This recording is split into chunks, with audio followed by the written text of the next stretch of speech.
Now, I like that there. Now, the reason why I do like the moon here in the outcome is that it's because it's up to determination.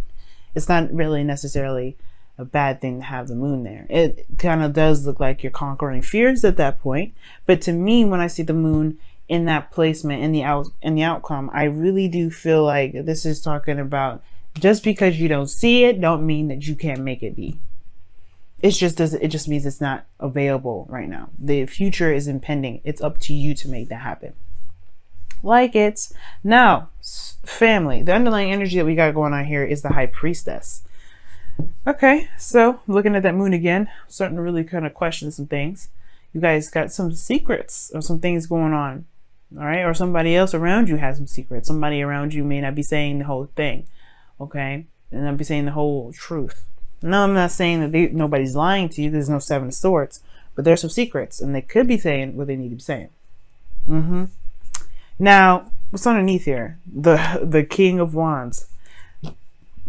Okay, either there's something you know about the King of Wands, or there's something that's potentially about to be exposed regarding the King of Wands. Now, the King of Wands could be anybody. It could be a fire sign, Aries, Leo, Sagittarius. It could be somebody that you know that's very active, very passionate, very exciting. Somebody that emits raw passion. Okay. And this is someone that is authentic to the T. Somebody just who they are, blunt and all, just raw, just who they are. But there's something that you may know about this individual, something you may feel something towards this individual, right? There's some sort of emotional kind of thing about him, about this or her, or whoever this is, this King of Wands. You'd have dual Leo energy coming up in here now. You got the King of Wands, and you got the Strength. Then you got the King of Pentacles, you got the Queen of Pentacles, and the Devil. So, you know, there's a lot of this. There's a lot of this sort of energy in here that indicates that there is definitely a person with some really strong ass qualities. We're going to get into it though, right? So your current state of being, Queen of Pentacles. Yes, Queen of Pentacles. Now, this is somebody that's very independent, diligent, committed, hardworking, okay? They know their value. For sure. And I feel like in a way, this is you guys, you know. You guys are very good at, you know, working diligently, committing to the work that you're doing. You know, you guys have two rulers, Saturn and Uranus. So you guys have a little bit of that Saturn quality to you too. Now the thing here is with the Queen of Pentacles, though, that kind of makes me kind of veer off the fact that this may be you, is that this is a queen, first of all, right? Like, this is very, you're not necessarily seen as a queen, you're seen as more of kings. You guys are fixed. You guys are more absolute on your truth, right? You know, you guys are able to look at how you feel. You guys are able to make decisions, very logical decisions. You guys are really strong about morals, moral grounds, right? Not necessarily about materials like the Queen of Pentacles is. That's what kind of makes me a little bit wonder. But the Queen of Pentacles is somebody that is someone that's very practical in the way they approach things, which can be you too, right? But this is someone that's very practical in how they are. Now, it's interesting that you have the Devil card as your desired outcome. Either it's perhaps to overcome some sort of behavioral pattern, some sort of attachment, maybe some sort of karmic attachment to someone, because this is a karmic like bond between two people. Can be. This is the flip side of the lovers, right? So could be that. Could be that this person here is a Capricorn. You're stuck with them. For those of you that have twin flames that are Capricorns, but it also could indicate here that this is just someone that you are attached to. It doesn't have to be a Capricorn. It doesn't have to be anything like that. And it could just be that there's some things that you want to break free from, right? Because you're an Aquarius. You don't want to be bound by anything. But do you? That's why I have a deck here to clarify. You know how I do. All right. Get into here and see what's going on. All right. What is the Devil showing? Why is the Devil showing up in the desired outcome? Why is the devil showing up in the undesired outcome? What's up with that? Why? The star. Okay, now we getting weird. Now we getting weird, y'all. You want to know why we getting weird? Because that's Capricorn and Aquarius energy. Okay, first of all. And then secondly, right? The devil's coming up because of the star, because of hope, because of a dream, a manifestation, perhaps. Healing. Perhaps you want to heal from this energy that is toxic. Maybe you're in a toxic situation. Maybe you don't want to be in a situation anymore. And you need to heal from that. And you want to heal from that. You want to get out of this situation, right? Or maybe you want to heal from you want to heal a connection has gone toxic. Or you want to heal a connection that is toxic now.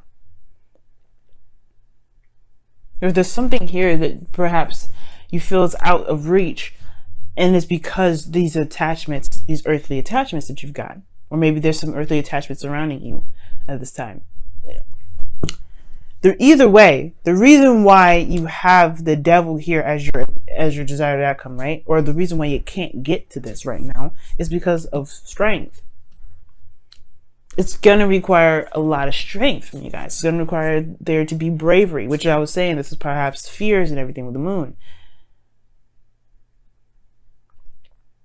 And the star to me is like a reset button. I've always said that, like, it's always after the star, after everything starts, right? It's like, I see the star and the tower and the star as a reset combo. Because you're starting from scratch, but you do it by putting the work in. By giving of yourself, by giving something back, by putting work in, right? By putting something in, by putting your heart and soul into it, by putting your emotions into it, pouring your soul into it. It's very interesting that you got a lot of soul cards in here with that kind of analogy. But the strength card is what's here. It's that there may be a feeling of like you're not ready, right? You're not sure if you can take it on. There's a bit of doubt here on your guys' part. You know what I mean? It's like, I feel that. But, and it's primarily because of the Fool, right? You have to take a risk. There's no guarantees about where the Fool will end up. There's no guarantees of where you're going to end up with the Moon. There's no guarantees where you're going to end up with High Priestess. But what thing is for sure is that you are certain that you can navigate through. You are confident in yourself that no matter what happens, no matter what monkey wrench hits the fan, or well, no matter what monkey wrench is thrown into the mix, you guys can handle it. But that's the thing, you have to believe that, right? The star, belief. What do you believe in? And I'm sure the star probably doesn't mean that, but at the same time, that's what I mean. Faith is believing in being able to execute some sort of goal, or obtain something that you've been wanting to manifest.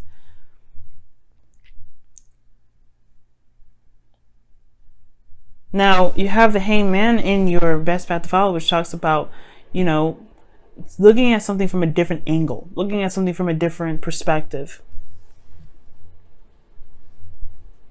Right? We're talking about love here. This is your love life, right? Perhaps the connection in which you guys feel trapped in is not necessarily something that is entrapping. Perhaps you want to take your power back. Or perhaps this is a situation where you feel disempowered, but you want to heal from that situation where you felt disempowered.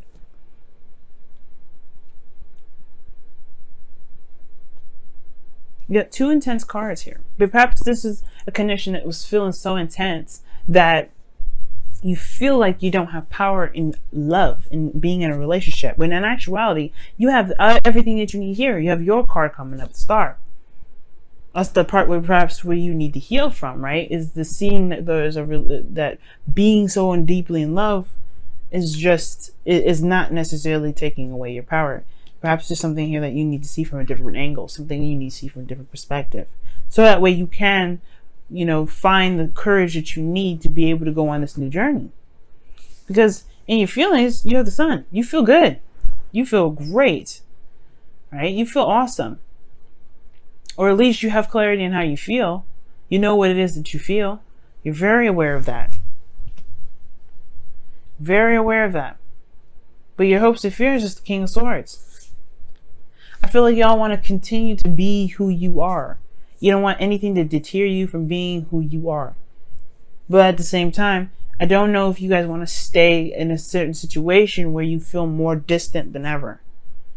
Because the King of Swords distances himself from everything at that point. Because he's so stuck on his morals, his beliefs, who he is. And that's fine. There's nothing wrong with that. Nothing wrong with being staunch on who you are. But at the same time, are you going to end up being so staunch on who you are and staunch on what you believe in that you end up cutting people away? That you end up isolated? Which I don't think that's the case. You guys rule unconditional love. You guys rule communities, groups, friends, friendships.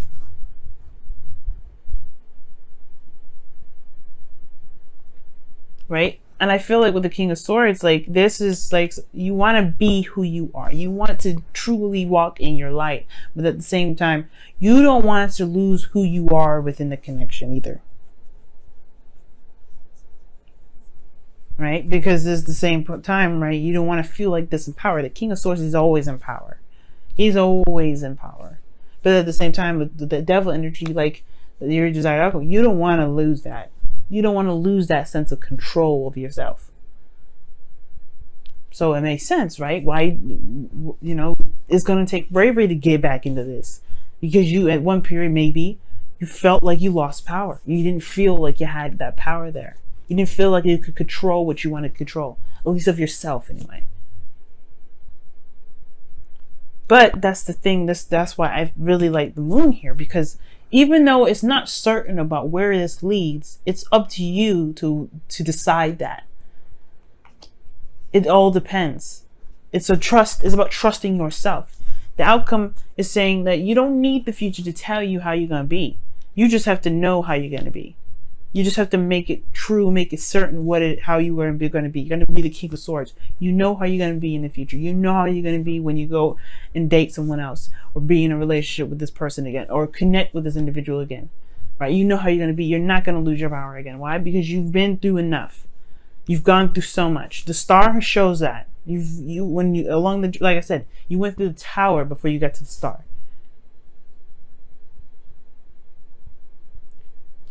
So you got strength. That's already showing that you've been through so much already. So you have some major arcana cards coming up in this entire reading, really big ones. All of them pretty much are major arcana. You got 1, 2, 3, 4, 5, 6, 7. I don't know if I said 8. But 1, 2, 3, 4, 5, 6, 7, 8. Yeah, you got 8. Underneath here was what? The King of Wands. Court cards. You've got a lot of energy and power. You've developed so much. This is just what it's showing to me here. But the path ain't done yet. You ain't done yet. There's a little chapter here that needs to be kind of rehatched. And that's the one where you felt the most disempowered. And it's all about conquering that and showing who's boss instead of it ruling you. Take the fear and make it your bitch. Okay?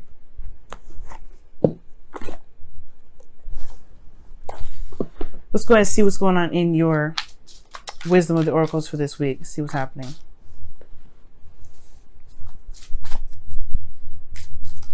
Oh, what is this? To be fair. See, I don't know. I don't know if this was already up. So, to be fair, it's talking about balance and all that. So maybe you guys got just an extra card here and I didn't realize there was something that was flipped out. But I want to be fair to y'all. See, look at that. There we go. Go the distance. Strength card again. But to be fair, it talks about balancing things. Talks about, being honest and, that balance of give and take is very similar to justice. Okay? Very similar to justice. Very similar to Six of Pentacles. Balance. But, I want to originally give you a card here. Not just a card that I found was upside down. That was right side up. Because that's how I usually pick my cards anyway. Go the distance. Very similar to strength. But it's talking about endurance. Not giving up. Keep pushing forward. Trotting through. There's a little bit of work that's needed to be done with this, yes. But it's about pushing through and prevailing through the difficulties, right? Running towards the finish line. But you got to pace yourself, too. That's what the thing is about going the distance. The cheetah can only go he runs because he's pacing himself. Pace yourself, right? You don't have to jump to the gun, but you don't want to burn yourself out. You gotta pace yourself. That's probably why balance was the to be fair card came out too, because you gotta balance yourself. Pace yourself is good. Pacing yourself is good here. But also knowing that you do have what it takes to get through this. You've been through a lot already. You just have to pace yourself. You just have to keep pushing through. You got to keep rocking through. Let's see what the Whispers of Love says for you guys this week as well. Whoa. Oh my goodness. True love. This is a once in a lifetime love. Okay, that explains a lot why this message came up. Because the next time y'all fall in love, which is perhaps very soon, yeah, you're going to be in love. You're going to be hardcore in love. You're going to fall in love so hard, it's going to be crazy. But it's going to be different this time. Why? Because you're not going to lose yourself like you did the last one time. You're not going to feel disempowered like you did the last time. You're going to take control. Why? Because you have to believe in yourself. This hangman energy, this thing, it's like you need to stop and take a look at this from a different angle. Because you don't want to do this anymore. You don't want to do that. You don't want to feel like you can't be who you are. You don't want to feel like you lose yourself in the connection. Or maybe you do. Right? But either way, confidence in himself, determining your destiny, not letting anybody or anything determine that. Not even a connection. You're going to come at this from a totally different angle. You're going to be your own version of the Wheel of Fortune. But it takes time, like I said, pacing yourself, going the distance, keep moving forward, tackling the difficulties, confidence in yourself, and knowing that you are going to be you no matter what. No matter how weird the connection gets, no matter how intense you fall in love, you're still going to be who you are, Aquarius.